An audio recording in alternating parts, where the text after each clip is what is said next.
सुबह का जो 7 से 9 का समय रहता है, ज़्यादातर आप भी जो पुलिस विभाग में पुलिस के सिपाही से लेके पुलिस के आला अधिकारी तक इस वक्त उनको जब आप फ़ोन करिए तो जल्दी उनका फ़ोन नहीं उठता, क्योंकि इस बीच में सभी लोग घर में परिवार के साथ रहते हैं या अपनी तैयारी कर रहे होते हैं अपनी अपनी ड्यूटी पे जाने के लिए। 25 मई की सुबह थी, 7 से 9 के बीच में लखनऊ में एक ऐसी घटना को अपराधी अंजाम देते हैं जिसके बाद पुलिस के सारे आला अधिकारियों के फ़ोन घनघनाने लगते हैं। दरअसल लखनऊ का एक पॉश इलाका है इंदिरा नगर का सेक्टर 20, जहाँ पे बड़े बड़े आईएएस और आईएफएस के मकान हैं।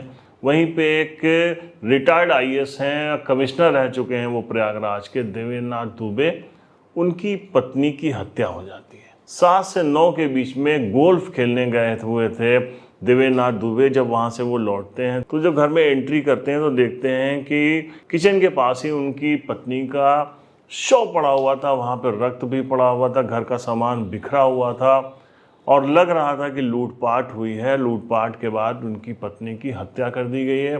फ़ौरन वो 112 नंबर पे सूचना देते हैं।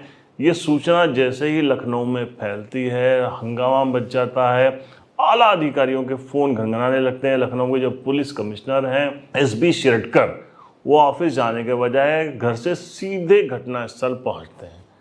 उनके साथ उनकी पूरी टीम होती है, जांच पड़ताल की जाती है। पुलिस को तो पता चलता है कि कोई फोर्स एंट्री नहीं हुई है, यानी कि जो मॉडर्न लॉक घर के लगे हुए थे वो सब खुले हुए थे। इसका मतलब घर के अंदर कोई परिचित ही आया था जिसने इस घटना को अंजाम दिया है। लेकिन पुलिस हैरत में तब बढ़ जाती है जब पता चलता है कि जो सीसीटीवी कैमरे लगे हुए थे उसका डीवीआर भी जो अपराधी अपने साथ लेके चले गए। यही नहीं, फॉरेंसिक जो टीम आई थी उसके लिए भी बड़ी मुसीबत खड़ी कर दी थी हत्यारों ने, लुटेरों ने, क्योंकि उन्होंने जो शव था उनकी दुबे की पत्नी का, मोहिनी दुबे का, उसके ऊपर पानी डाल दिया था कि उससे उनके हाथ के निशान नहीं मिले। या तिजोरी जो है वहाँ पे भी पानी डाला गया था। इसका मतलब ये था कि हत्यारे और जो अभी लुटेरे हैं वो बहुत ही शातिर हैं। तो पुलिस ने पूरा खेल समझा। पुलिस को पता ये चला कि सुबह का जब 7 बजते हैं तो ठीक 7 बजे रोज़ की तरह देवेंद्रनाथ दुबे साहब जो है वो कालिदास मार्ग पे जो गोल्फ क्लब है वहाँ पे गोल्फ खेलने चले जाते हैं और उसके बाद 9 बजे ठीक वहाँ से वो वापस आते हैं। इसका मतलब जो अभियुक्त हैं उनको पता था, सारी टाइमिंग पता थी कि इस बीच में वो नहीं रहते हैं। पुलिस को ये भी पता चला कि 15 दिन पहले एक फ्लैट बेचा है 90 लाख रुपए का।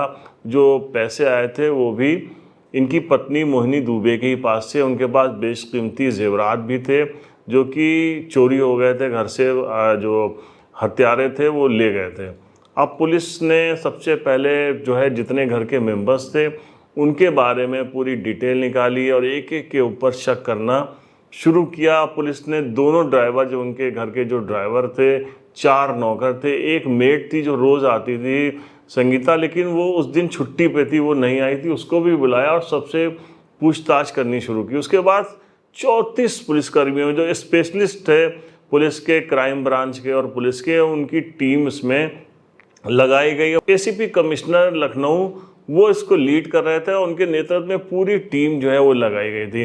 अब क्या हुआ कि पड़ोस में लगे हुए जो सीसीटीवी कैमरे थे उनकी फुटेज देखी गई और करीब 250 फुटेज जो है पुलिस ने देखनी शुरू की। तो पता चला कि जो है एक नीले रंग की स्कूटी पे सवार 2 लोग हेलमेट लगा के एंट्री उन्होंने की थी 7:13 पे और 7:43 पे वो लोग निकल गए। अब जब उनका पीछा करना शुरू किया, वो नीले रंग की हीरो डेस्टिनी स्कूटी थी, उससे ये लोग गए हैं। ये लोगों ने रास्ते में एक जगह रुक के अपने कपड़े भी बदले हैं, हेलमेट लगाए रहे हैं पुलिस को गुमराह करने के लिए। उसके बाद नीलमंथा का जो इलाका है ये लोग वहाँ तक गए हैं। इस पे पुलिस बिल्कुल श्योर हो गई, क्योंकि जो सुबह का वक्त था वो 8 बजे का, उस वक्त काफ़ी सन्नाटा था, रोड्स पे इतनी ज़्यादा भीड़ भाड़ नहीं थी, इसलिए पुलिस को आसानी से आगे लगे जो सीसी फुटेज मिलते गए उससे पुलिस ने इस बात को ट्रेस कर लिया। तो ये अब पुलिस को कंफर्म हो गया कि ये 2 लोग जो है वो स्कूटी से ही भागे हैं, क्योंकि उसमें जो पीछे बैठा व्यक्ति था वो अपने कंधे पे एक पिट्ठू नीले रंग का बैग टांगे हुए था। इससे पुलिस को लग रहा था कि लूटे गए जेवरात इसी बैग के अंदर। एक जगह पे जब इन लोगों ने हेलमेट उतारा है तो पुलिस को वहाँ पर एक झलक भी मिल गई थी एक आदमी की, लेकिन अभी तक पुलिस इस सब बातों को कंफर्म करने में जुटी हुई थी। पुलिस अधिकारियों के निर्देश पे लखनऊ की जो हीरो की जो एजेंसीज हैं वहाँ से पता चला कि 513 नीले रंग की हीरो डेस्टिनी स्कूटी जो है इधर कुछ वक्त में बिकी है, जिसमें 3 स्कूटी जो है वो नीलमंथा इलाके में बेची गई है। उसमें से एक स्कूटी रवि यादव की निकल आई जो उनके घर का ड्राइवर था। उसका जब रजिस्ट्रेशन देखा गया तो उसमें रवि यादव का फोटो लगा हुआ था। पुलिस को एक अहम सुराग हाथ लग गया था। पुलिस ने रवि से पहले बहुत कड़ाई से पूछताछ की तो रवि पुलिस को गुमराह करता रहा, या पुलिस आखिर तक रवि ने पुलिस को नहीं बताया। लेकिन जब अखिलेश जो उसका भाई था उसको लेके पुलिस ने अपना तांडव शुरू किया तो अखिलेश ने सारी कहानी बयां कर दी। अखिलेश का कहना था कि वो 13-14 साल से इस घर में ड्राइवर की नौकरी कर रहा है।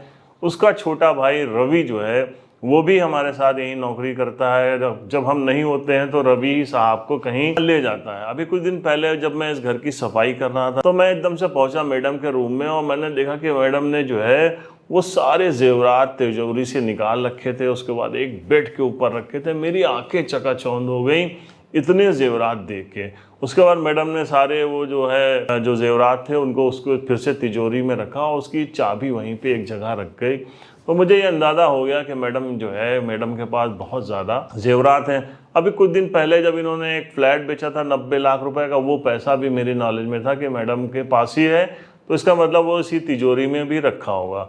इधर हमारी शादी हुई थी, शादी के बाद जो है काफ़ी कर्जा हो गया था। मैंने साहब से भी कई बार कहा था तो साहब ने कोई इस पर ध्यान नहीं दिया था।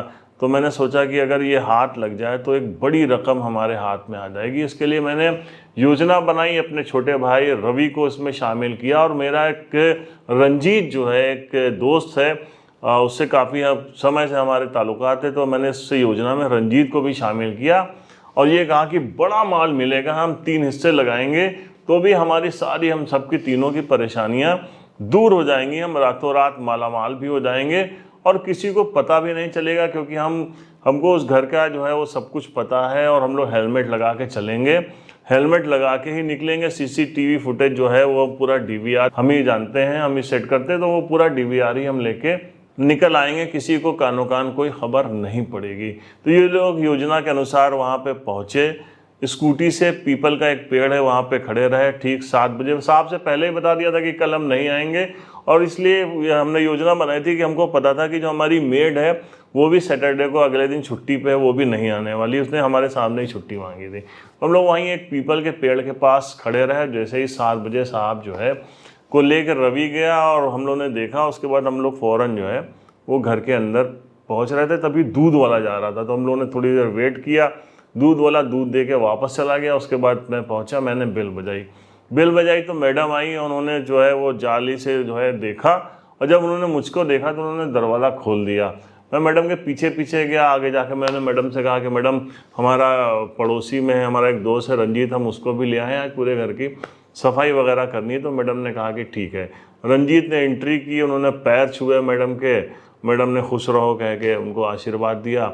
उसके बाद मैडम किचन की तरफ जा रही थी तो मैंने एकदम से उनको पकड़ लिया, उन्हीं के रुपट्टे से हम लोगों ने उनका गला कस दिया और इतनी देर तक गला कसे रहे जब तक हमें लगा नहीं कि वो मर गई। उसके बाद भी हमको थोड़ा शक था तो पेशकश से उनके सर पे कई बार किए और उनका तो बहुत ज़्यादा ब्लड वगैरह निकलने लगा और लगा कि मैडम बिल्कुल कोई रिएक्शन नहीं दे रही थी। तो हम ये कंफर्म हो गए कि अब मैडम नहीं रही। उसके बाद हम लोग गए कमरे में, उनके बेडरूम में एंट्री की। उसके बाद फिर जहाँ चाबी रखती थी वहाँ से चाबियाँ मिल गई। हमने तिजोरी खोली, तिजोरी से जो है उसमें जेवरात तो हमको सारे मिल गए मगर कैश नहीं मिला। तो उतना टाइम नहीं था, हम लोगों ने वो सारे जेवर जो है फ़ौरन उसमें एक बैग में रखे और जो बैग मिला उसके अंदर कुछ थोड़ा और सामान मिल गया था, इसलिए उसको हमने सोचा कि ऐसा नहीं फॉरेंसिक वाले आएंगे तो यहाँ पे फिंगरप्रिंट्स लेंगे। तो उसके लिए पहले मैं बाथरूम में गया, टब से पानी लेके आया, उसके बाद वहाँ पे जो फिंगरप्रिंट्स के निशान थे उनके ऊपर पानी डाला, मैडम के ऊपर भी पानी डाल दिया गले वगैरह पे कि जिससे जो है ये पता ना चल सके या फिंगरप्रिंट्स के निशान ना मिले। उसके बाद डीवीआर निकाला, डीवीआर निकालने के बाद हम लोग उसी स्कूटी पे बैठ के गए, फिर रास्ते में कपड़े बदले, फिर वहाँ पर पहुँचे, नीलबंथा का जो इलाका है उधर हम रोज़ आते जाते हैं तो हम वाकिफ़ हैं। एक झाड़ियों वाला कुकरेल के पास एक एरिया था, वहाँ पे हम लोगों ने जेवर छुपा दिए और ये हुआ कि अभी थोड़ा सा जब मामला ठंडा होगा उसके बाद लेंगे। योजना के अनुसार रवि जब वापस आया तो उसने मुझे फ़ोन किया, हम लोग साथ में पहुंच गए मौके पे, साथ में रहे, इसलिए कि हमारे ऊपर किसी को कोई शक ना हो। लेकिन अब पकड़े जाने थे तो हम पकड़ गए। हालांकि रवि इस बात से इनकार करता रहा आखिर तक भी कि वो उस घटना में शामिल था, लेकिन पुलिस का कहना था कि इन तीनों की संलिप्तता जो है वो बराबर की है। तो इस तरीके से जो 7 से 9 की जो ये टाइमिंग वाला पूरा मामला था, इसी से ये सारा मामला, सारा राज खुला भी, पुलिस जो है वो कातिल तक पहुंच गई। हालांकि जो रिटायर्ड आईएएस हैं और रायबरेली में वो डीएम रह चुके हैं, प्रयागराज से कमिश्नर के तौर पर रिटायर हुए थे, देवेंद्र नाथ दुबे, उनका कहना था कि हम लोग इनको बच्चों की तरह मानते थे, हमेशा ख्याल रखते थे और 13-14 साल से ये लोग जब एकदम छोटे थे तब हमारे पास आए थे, तब से ये काम कर रहे थे। इनकी जब शादी हुई थी तो हम लोग पूरी तरीके से इनकी शादी में अखिलेश की शामिल हुए थे और हमारी पत्नी ने इनको जो है 21,000 रुपये और अंगूठी वगैरह सोने की ये सब गिफ्ट में भी दिया था। जब भी जो कहते थे वो हम लोग मानते थे। यहाँ तक कि रवि जब अपनी जो है पत्नी का जो है अस्थि विसर्जित करने गए थे तो ये हमारे साथ गया था, वहाँ पे ये रो रहा था और हमसे कह रहा था कि मैडम बहुत अच्छी थी, हमेशा बहुत ख्याल करती थी इनके। जब इन दोनों का नाम आया तो उससे मैं अंदर तक हिल गया। मैं ऐसे ही इतना दुखी हूँ, मेरी दूसरी भी पत्नी की मौत हो गई और इस तरीके से मौत हुई। उसके बाद जो इन लोगों ने जब इनके नाम आए तो उससे तो हम और हिल गए हैं, क्योंकि ऐसे भी मेरा परिवार टूटा हुआ है, बच्चा मेरा एक अलग रहता है, तो इस घटना ने हमको हिला के रख दिया है। वही पुलिस अधिकारी भी बहुत इस मामले को लेके उनको भी लग रहा था कि हाँ इसमें ज़रूर किसी करीबी का हाथ होगा, और वही करीबी का हाथ निकला भी। तो इस तरीके से अक्सर होता है। और जो हमारे बुजुर्ग कह गए हैं कि इधर जोरू और ज़मीन, इन पर पर्दा होना चाहिए, तो ज़रूर पर्दा होना चाहिए। कैश और इस टाइप की ज्वेलरी वगैरह हम जब भी देखें तो हमारे जो घर के नौकर हैं या इस तरीके से आसपास के काम करने वाले लोग या रिश्तेदार, उनके सामने नहीं निकालना चाहिए। इन सब बातों का ध्यान रखना चाहिए। कभी किसी की नीयत बदल हो सकती है और जब नीयत बदलती है तो कितनी गंभीर घटना हो जाती है, इसका अंदाज़ा आप इससे लगा सकते हैं। तो लखनऊ के इस बहुचर्चित मोहिनी हत्याकांड का राजफाश हो गया है और किस तरीके से हुआ ये पूरी कहानी आपने सुनी। अगर आपको पसंद आई हो तो हमारे चैनल को सब्सक्राइब करिए। हम मिलते हैं नेक्स्ट एपिसोड में एक नई क्राइम स्टोरी के साथ। तब तक के लिए जय हिंद।